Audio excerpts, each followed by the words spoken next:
हरे कृष्णा। अब हम इसमें थोड़ा सा जानेंगे कि परमात्मा के स्वरूप का वर्णन करते हुए कहा गया है कि दुख मन का धर्म है, आत्मा का नहीं। मनुष्य दुख में ईश्वर का स्मरण करता है, जिससे उसका परमात्मा के साथ अनुसंधान होता है और उसे आनंद मिलता है। जीव का स्वभाव सुंदर नहीं है। परमात्मा का शरीर तो हो सकता है कि कभी सुंदर ना भी हो। कूर्मा अवतार, वराह अवतार में भगवान का शरीर सुंदर नहीं था, परंतु श्री परमात्मा का स्वभाव सुंदर, अतिशय सुंदर है। दूसरों के दुख दूर करने का परमात्मा का स्वभाव है, इसीलिए तो श्री भगवान वंदनीय हैं। वंदना करने से पाप जलते हैं। श्री राधा कृष्ण की वंदना करेंगे तो हमारे सारे ताप नष्ट होंगे, परंतु वंदना अकेले शरीर से नहीं, मन से भी करो।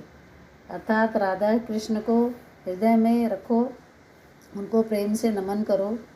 नमन प्रभु को बंधन में डालता है। दुख में जो साथ दे वही ईश्वर है, और सुख में जो साथ दे वह जीव है। ईश्वर सर्वदा दुख में ही साथ देते हैं, अतः ईश्वर वंदनीय है। ईश्वर ने जिसको सहायता दी है उसको दुख में ही सहायता दी है।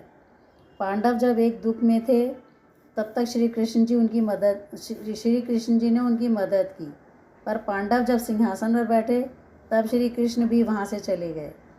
ईश्वर जिसे भी मिले दुख में ही मिले हैं। सुख का साथी जीव और दुख का साथी ईश्वर है। इस बात का सतत मनन करो। मनुष्य धन पाने के लिए जितना प्रयत्न करता है और दुख सहन करता है, उससे भी कहीं कम प्रयत्न यदि ईश्वर के लिए भी करे तो उसे ईश्वर अवश्य मिलेंगे।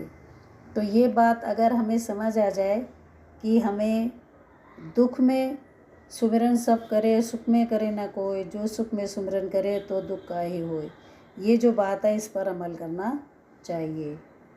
हरे कृष्णा।